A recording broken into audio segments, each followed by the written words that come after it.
never kick the bucket and I die before I reach home. If I leave this place and go home, my soul will rise. My soul will rise. So here's what, I started figuring out that someone was using witchcraft to harm me. I started seeking help, I started seeking spiritual help, not from the church, but from someone who claimed to be able to heal witchcraft. So basically that person wasn't a Christian. They would speak of Christ when they would be mixing potions and stuff like that to break witchcraft. So I was going to that particular person for healing from time to time. Sometimes it would work, sometimes I'd feel better, and then a few days later, I'd feel sick again. I remember one time while I was leaving to go to this particular person for healing, while I was standing in the bathroom, I heard a voice say to me, I want to heal you. And I know it was the voice of Jesus Christ speaking to me, so I always remember that. I had promised myself to monitor the situation and to know that Jesus had made a promise to me, and that if and when the time comes and I need him, I will call on him and expect him to heal me because of the promise that he had made to me. Right, so that era came, it went, I was still experiencing pain. A lot of pain in my body. I was still seeing demons. I remember one time being home, and when the demons came, the Lord said to me, just look, see what's coming against you. And when the Lord said to me, look, I looked, I did. I looked, and I started seeing traces of light in the room. From that moment, it's like my eyes was open when the Lord said, look. I started seeing, different color lights, different color images, green lights, silver lights, whatever it is that came. It was always demons. I saw like fairies and stuff like that. I would see the outline of the faces of these demons. The Lord was drawing my attention to these things, I remember praying against these demons, and when I would say certain prayers against the demons that came, I noticed that they would just leave and move across the room, because at that time I didn't know how to properly pray. So that's why I usually tell people that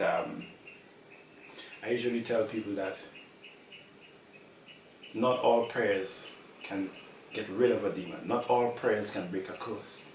If a demon come to you, certain prayers would cause the demon to leave your presence, but it will remain in the room. And for example, if you go back to sleep, if you fall asleep, it will go right back to do what it was sent to do. So back to the workplace, there was one particular day that I got up to walk across the room, and as I took the first 2 steps, it was like my right foot took a swing toward the side of the walkway where I kicked the table. You understand what I'm saying? So it's like I took 2 steps and my right toe kicked the table. It was really strange. That had never happened. Imagine I was working there for almost 18 years, and it was a clear path where I had to walk, and there's no way I could have kicked the table because the table was on the side of the pathway. But that particular day, my foot went onto the legs of the table. By the middle of the night, my toe was in pain, it was swollen, right? So I had to go to the doctor. I mentioned it I actually showed my toe to a friend of mine who was a doctor, who encouraged me to come to the emergency room as soon as possible, because my toe was swollen, it had pus and stuff like that, it had to be drained and stuff like that, right? When I got to the hospital, as usual, the doctors and stuff like that had to do my blood pressure check, right? At that particular point in time, they noticed that my blood pressure was slightly elevated. They noticed it. They told me to sit and wait, and hopefully the blood pressure would drop. They did the surgery, which was successful. They drained the pus from the toe. But in monitoring my blood pressure, they noticed that my blood pressure was still climbing. At that particular point in time, my blood pressure had gone up to somewhere around like 158, and it was still climbing. So the doctors gave me Valium, 2 sets of Valium to get the blood pressure down. And in fact, the blood pressure kept on rising. I had this consistent pain behind my neck. There was this pressure behind my neck, and it's like the veins in my head, I felt like my head wanted to explode because so much pressure, so much blood was being pumped to my head. The doctors was telling me that if my blood pressure doesn't drop, I would have to sleep in the hospital. Because that can cause what's called a brain aneurysm, whereby the veins in your head will explode. You will die. That's all I'm saying. Right? And that's basically what people do with witchcraft. They make spiritual sickness look like physical sickness. They can fake your death. They can make it seem like you had a heart attack. They can make it seem like you have cancer, etc., etc. I remember leaving the emergency room, going out to the hospital to pray. Right? I went back into the emergency room.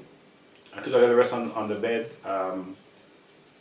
and the blood pressure and my blood pressure, it started going down to like 159, somewhere around there. Because prior to that, I remember it had gone up to like 160, right? Then my doctor friend said to me, he said, Graham, I'm going to let you go home. You've never been sick. Generally, you don't have high blood pressure, so go home, monitor your blood pressure. He gave me a card, which I was supposed to take to the medical station to have my blood pressure monitored on a daily basis. When I got home, I realized that something was wrong. And I just knew that I was close to death. And if that pressure didn't stop, I would have been a dead man. Right? So I ended up locking up. I locked up the house, locked up all the windows, the doors, and decided to pray. So I started to pray. And at the end of my prayers, it's like I made a last shout, like a plea. I said to Jesus, and I remember shouting, Jesus, save me. I was at the top of my voice, screaming inside the house, Jesus, save me.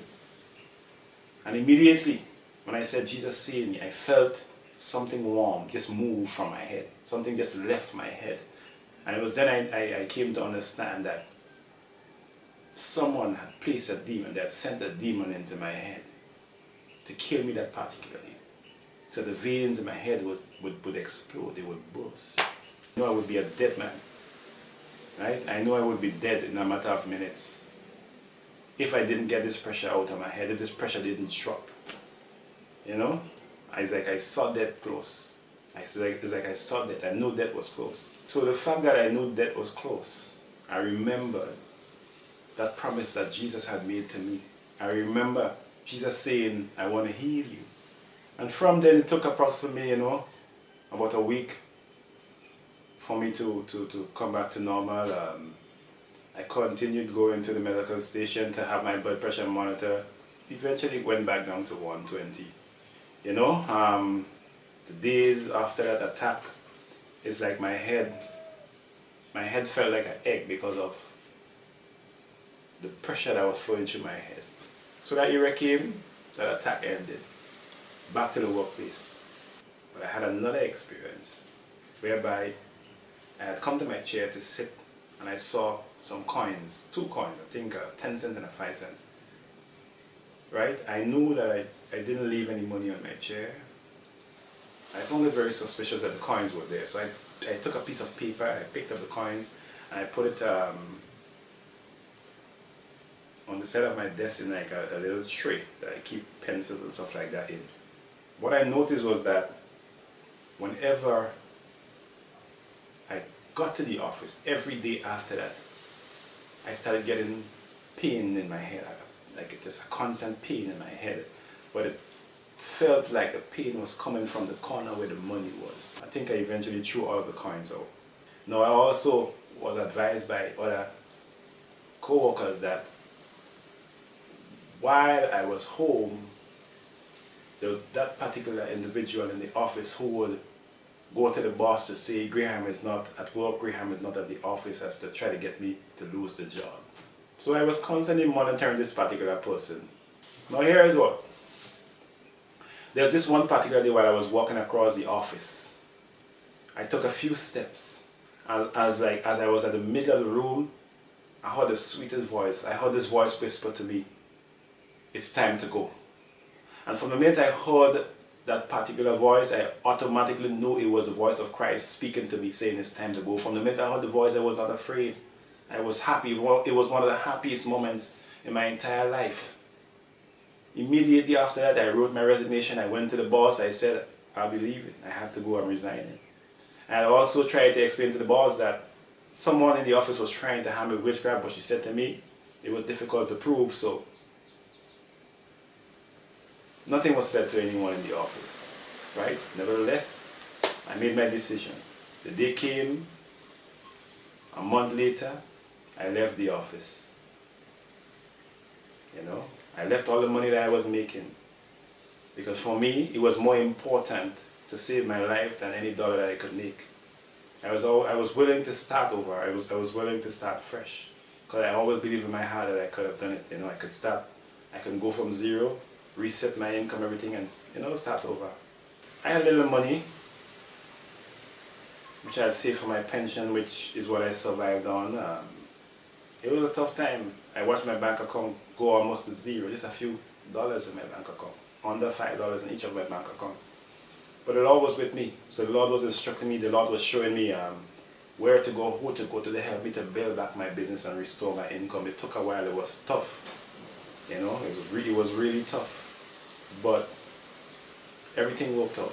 Yeah, so I left the job, I was home during that whole era. My life at that particular point in time was church, my personal Bible studies on the internet, YouTube, researching to understand what it is that I was going through. I had started up my own business. I used to pray every day to ask God to show me who to go to, where to go, what to say, how to build back up my income. And He did. He never failed me. Yeah, I had to put all of my trust in the Lord. I had to stop worrying about money and hope that the Lord would bring clients, bring customers to me and to my business. Right? So my focus was just to learn the word. I even had to leave one particular relationship that I was in prior to that. Yeah. Because that would have hindered my spiritual growth. I had to cut things and cut people for a time. And while I was studying, the Lord had instructed me to write everything, save everything, make a note of everything that I learned. And I see the reason why the Lord told me to do so today, because that's basically what I will be using to teach you guys. So I was home, the attacks didn't stop. Right? Demons were still coming, even though, I was now studying the Bible and learning the word. They kept on coming. Yeah. The people who were sending the witchcraft, the people who were using witchcraft to harm me, they were using demons to put sickness into my body. They were attacking my body constantly. I was seeing demons constantly. Right? No, they did a lot. It's too much to explain, but I'm just basically summarizing what had happened. There was one experience I had where I was home one time. I think I probably was studying the Bible or something like that. And I heard this noise like someone had jumped on top of the roof. I heard a loud boom, like something landed on the roof. Then I heard it like steps. At the time I thought it was like a bird or owl or something.